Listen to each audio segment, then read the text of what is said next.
গভীর রাত্রে হযরত ফাতিমা রাদিয়াল্লাহু তাআলা আনহা ইন্তেকাল করলেন।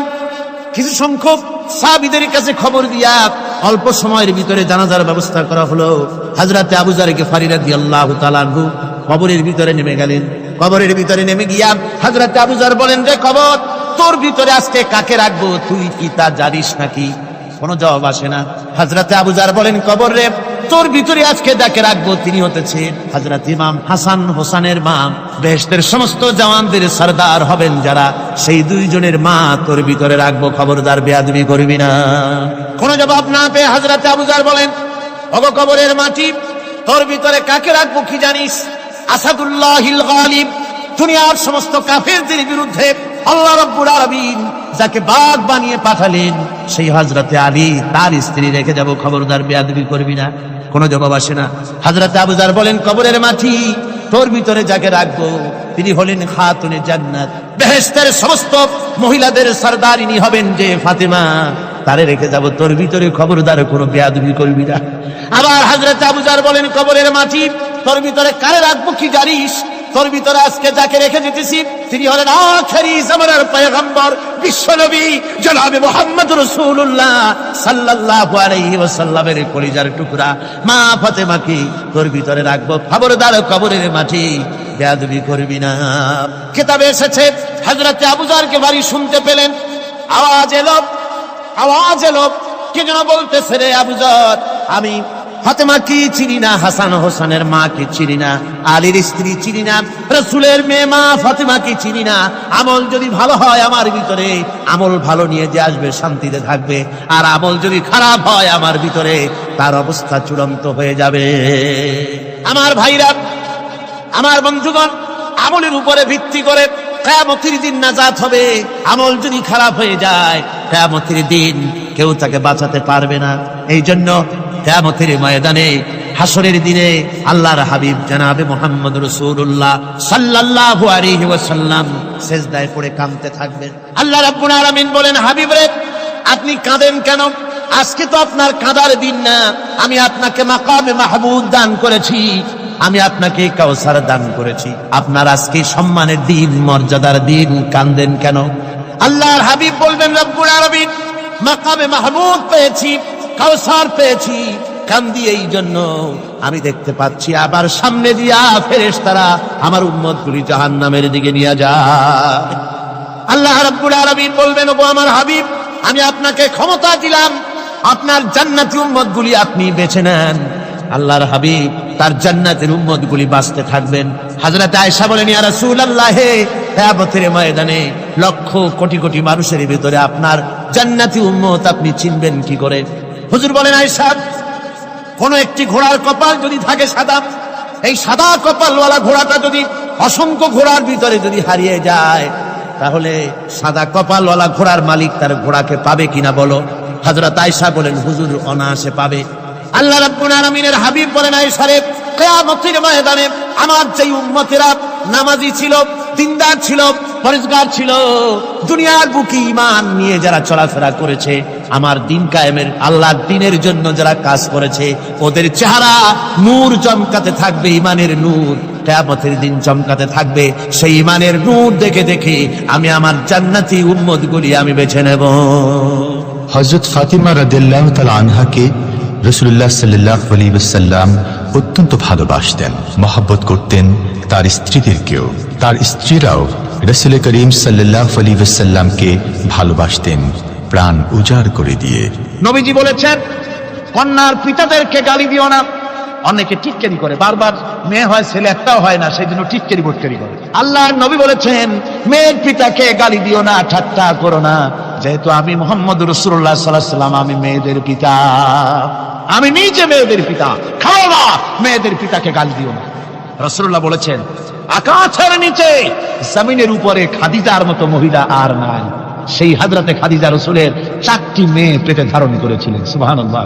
মেয়ের প্রতি রাসূলুল্লাহ যথেষ্ট মহব্বত করতেন, মেয়েকে খুব ভালোবাসতেন হুজুর সাল্লাল্লাহু আলাইহি ওয়াসাল্লাম। হুজুরের কলিজার টুকরা ছিলেন মা ফাতিমা রাদিয়াল্লাহু তাআলা আনহা। হুজুর যখন কোথাও যেতেন, সকলের শেষে দেখা করতেন ফাতেমার সঙ্গে, আর বিদেশ থেকে সফর করে এসে সকলের আগে দেখা করতেন ফাতেমার সঙ্গে। সুবহানাল্লাহ। রাসূলুল্লাহ বলেছেন, তোমরা যখন বাজারে যাবে বা ব্যবসা করতে যাবে বা বিদেশে যাবে, আসার সময় যে সব হাদিয়া নিয়ে আসো, আমরা যখন বাইরে যাই, বাজারে যাই, কিছু হাদিয়া আনি না? জামা, কাপড়, চকলেট ইত্যাদি আমরা আনে থাকি। রাসূলুল্লাহ বলেছেন, হাদিয়াগুলি তোমরা যারা বিদেশে যাও, বাজারে যাও, হাদিয়া আনবে, আর এনে ঘরের মধ্যে ঢুকে তা শুরু করবে মেয়েকে দিয়ে। প্রথমে দেবে মেয়েকে। সুবহানাল্লাহ। মেয়ের মর্যাদা ইসলামে সব চাইতে বেশি। কোন যুগে? যে যুগে মেয়ে হলে পরেই মাটির নিচে ঘিরে রাখতো, আছাড় মেরে মেরে ফেলে দিত। কোন অপরাধে তাদেরকে হত্যা করা হলো, আল্লাহ পাক কোরআনে কারীমের মধ্যে বলেছেন তাদের অপরাধ আর কিছু না, তারা নারী, এই জন্য তাদেরকে মেরে ফেলা হতো। রাসূলুল্লাহ তাদের ইজ্জত দিলেন। সুবহানাল্লাহ বিহামদিহি। রাসূলুল্লাহ সম্মান দিলেন, ইজ্জত দিলেন তাদেরকে। কন্যা হিসাবে নারীর এই মর্যাদা। ফাতেমাকে রাসূল এত ভালোবাসতেন, ইন্তেকালের সময় হযরত ফাতেমা কাঁদতে কাঁদতে বেহুশ হয়ে যাওয়ার উপক্রম হয়ে গেল। রাসূলুল্লাহ হযরত ফাতেমাকে ইশারা দিলেন। হযরত ফাতেমা তার কান নিয়ে রাসূলুল্লাহর মুখের কাছে লাগাই দিলেন। আল্লাহর নবী কি যেন বললেন কানে কানে, হযরত ফাতেমার কান্না বন্ধ হয়ে গেল। হযরত আয়েশা বলেন, মা, রাসূলুল্লাহ তোমার কানে কানে কি বললো আর তোমার কান্না বন্ধ হয়ে গেল? হযরত ফাতেমা বলেন, ইয়া আম্মা জান, আমার আব্বা আমার কানে কানে বললো, মা ফাতেমা তুই কাঁদিস না, তোর কান্না আমার বরদাস্ত হয় না, তোমাকে কাঁদতে হবে না। আমি তোমাকে সুসংবাদ দিয়ে যেতেছি, আমি মরে যাওয়ার পর সর্বপ্রথম তোমার সাথে আমার দেখা হবে। রাসূলুল্লাহর এই ভবিষ্যৎবাণী হযরত ফাতেমা বুঝতে পেরেছেন যে হুজুরের ইন্তেকালের পরে আমার বেশি দেরি হবে না, আমিও তাড়াতাড়ি হুজুরের সাথে শামিল হতে পারবো। হুজুরের ইন্তেকালের 6 মাস পরেই হযরত ফাতেমা রাদিয়াল্লাহু তাআলা আনহা ইন্তেকাল করেছেন। কন্যা হিসাবে নারীর মর্যাদা ইসলাম অনেক অনেক গুণে বাড়িয়ে দিয়েছে। এই কন্যা শিশু, কৈশোর, যৌবন পেরিয়ে যখন যৌবনে তার বিয়ে হয়ে যায়, আল্লাহ রাব্বুল আলামিন তখন বলেন, ওয়া মিন আয়াতিহি আন খালাকা লাকুম মিন আনফুসিকুম আজওয়াজান লিতাসকুনু ইলাইহা ওয়া জাআলা বাইনাকুম মাওয়াদ্দাতান ওয়া রাহমা।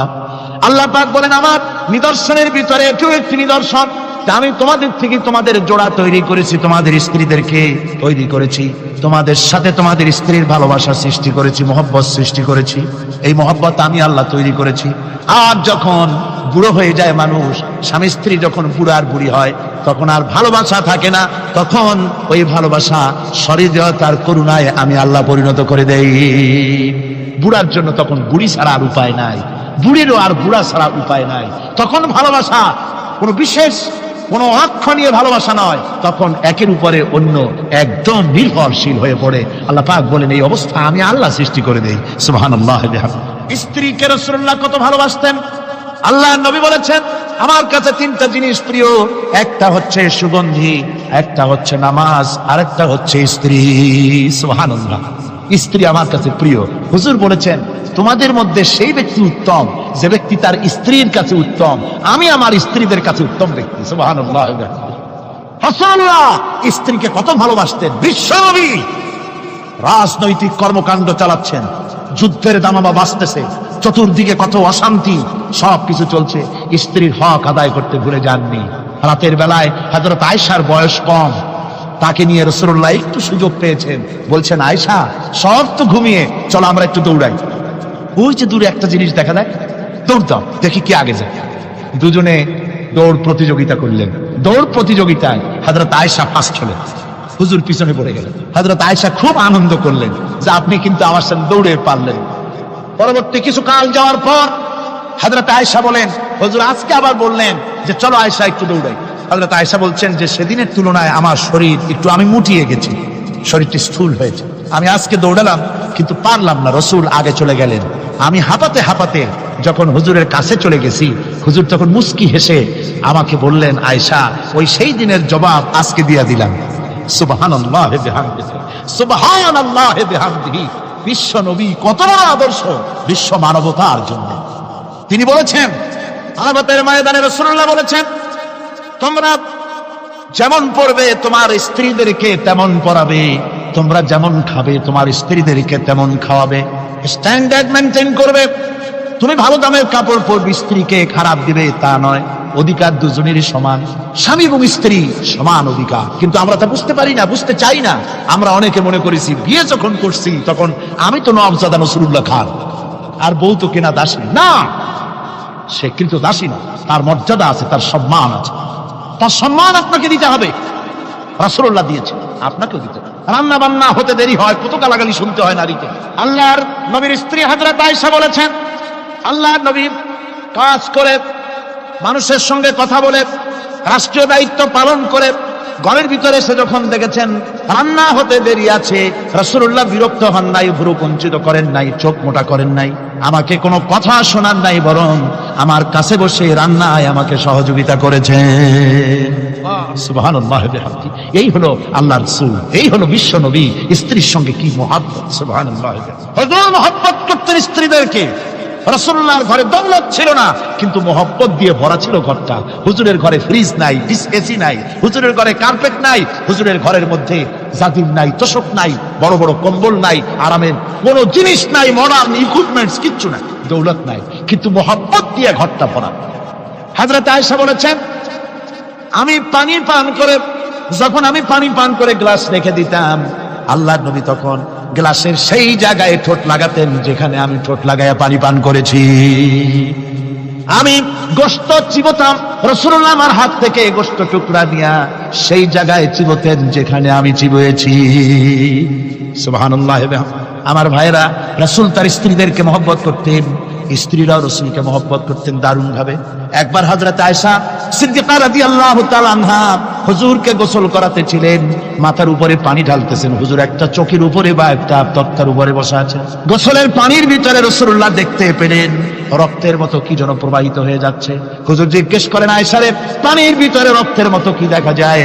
হযরত আয়েশা বলেন, হুজুর আপনি যখন বসেছিলেন অসতর্ক মুহূর্তে তক্তার নিচে আমার একটা আঙ্গুল পড়েছিল, পায়ে আঙ্গুলটা ফেটে বোধহয় রক্ত বেরোতেছে।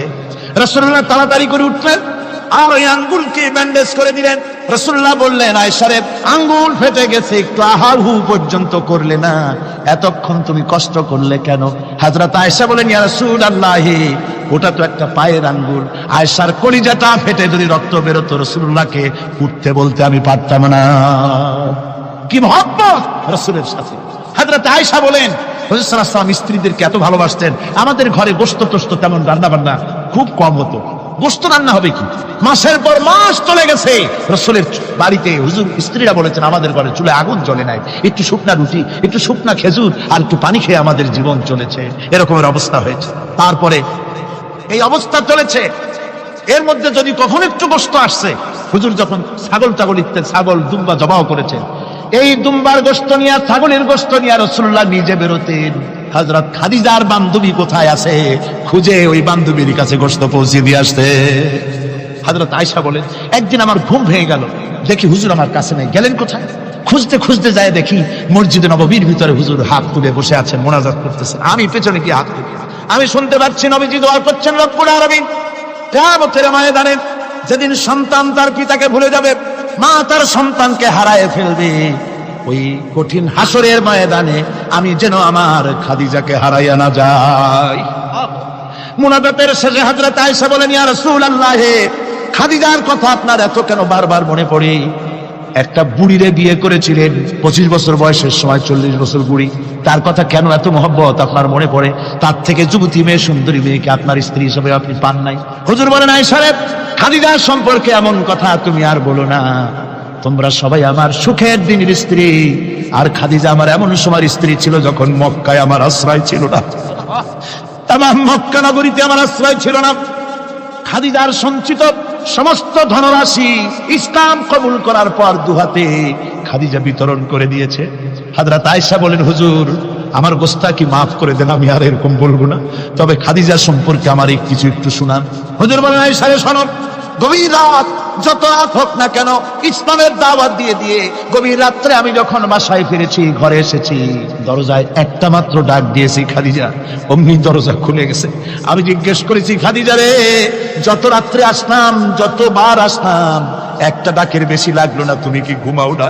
হযরতে খাদিজা বলেছেন, ইয়া রাসূলুল্লাহ, আমার মনের ভিতরে ভয় থাকে, আল্লাহর রাসূল দ্বীনের খেদমতে বাইরে আছেন, আমি যদি আরামে বিছানায় ঘুমায় থাকি আর নবীজি দরজার কাছে দাঁড়ায় আমারে ডাকাডাকি করবে, উঠতে যদি দেরি হয়ে যায় নবীজির সঙ্গে বেয়াদবি হয়ে যাবে, এই মনে করে আপনি না আসা পর্যন্ত দরজার সাথে পিঠ লাগাই আমি দাঁড়াইয়া ঘুমাই। আমার ভাইরা, হযরতে খাদিজার ইজ্জত স্বয়ং আল্লাহ দিয়েছেন। কে দিয়েছে? হাদিস শরীফে এসেছে রাসূলুল্লাহ জাবালে নূরে বসা, গারে হেরার ভিতরে বসা, হযরতে জিবরাইল রাসূলুল্লাহর সঙ্গে কথা বলতেছেন। একটু পরে হযরতে জিবরাইল বলেন, ইয়া রাসূলুল্লাহ, আমি আর এখানে বসবো না, আমি এখন চলছি। আমি দেখতে পাচ্ছি খাদিজা আসতেছে আপনার জন্য খাবার নিয়ে। খাদিজা যখন আপনার কাছে পৌঁছে যাবে, আপনি খাদিজাকে শোনায় দিবেন আল্লাহ রাব্বুল আলামিন খাদিজাকে সালাম জানাইছে। সুবহানাল্লাহ।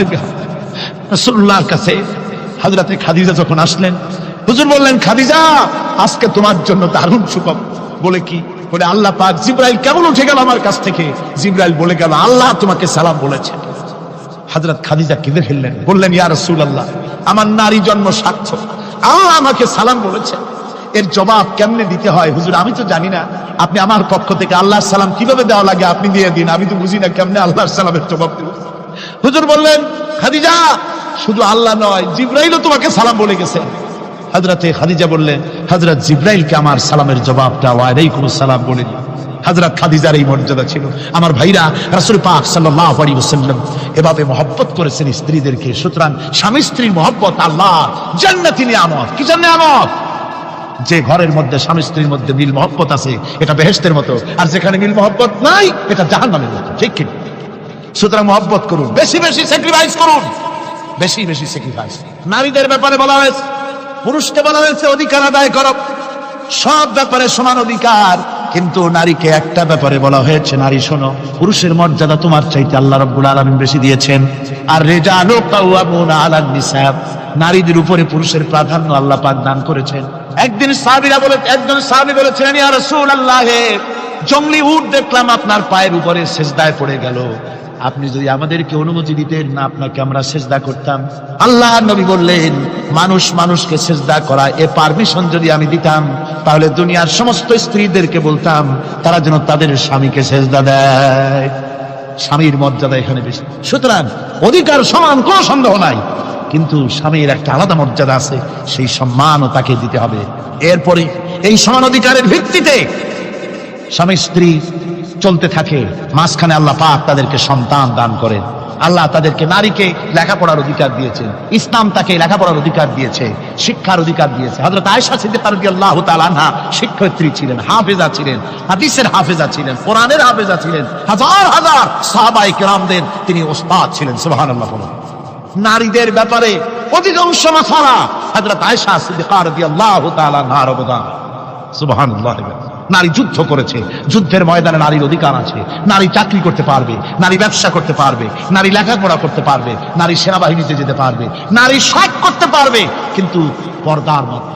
জনৈক সাহাবী ইসলাম গ্রহণ করার পরও রাসূলুল্লাহ সাল্লাল্লাহু আলাইহি ওয়াসাল্লামের কাছে অনুশোচনা করছিলেন তার কন্যা সন্তান নিজ হাতে হত্যা করার জন্য। আমাদের প্রিয় নবী এই কথা শুনে কেঁদে ফেললেন। একটা লোক গিয়ে কাঁদতেছিল মুসলমান হওয়ার পরও। হুজুর কয়, কান্দো কেন? কই যে আমার গুনাহ কি মাফ হয়েছে? হুজুর বলেন, হ্যাঁ মাফ হয়ে গেছে। কলেমা পড়ছো, মাফ হয়ে গেছে। কয়, হুজুর আমি তো মারাত্মক গুনাহ করছি। বলে কি?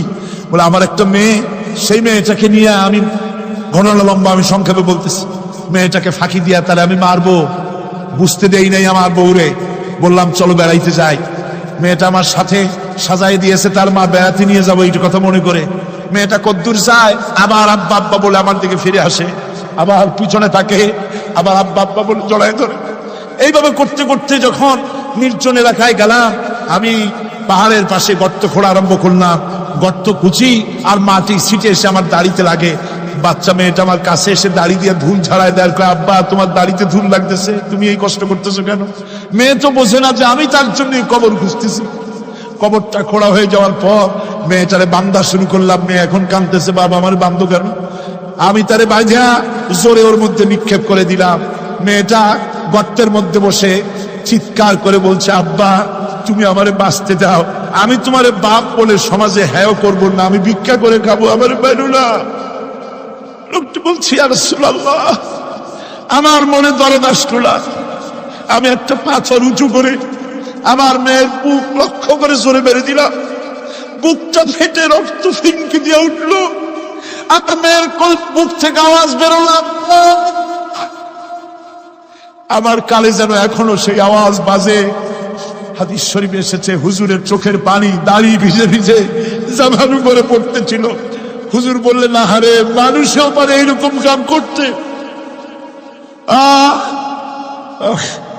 পৃথিবীতে নারীর যখন কোনো সম্মান ছিল না, মর্যাদা ছিল না, সেই সময় আমার রাসূল, আমার বিশ্বনবী নারীদেরকে সম্মানের হাত ধরে গর্তের ভিতর থেকে উঠাইয়া রানীর সিংহাসনে বসায় দিলেন। সুবহানাল্লাহ, মায়ের মর্যাদা দিয়ে দিলেন। সুবহানাল্লাহ, নারীরা আমাদের মায়ের জাত, নারীরা আমার কিয়ের জাত?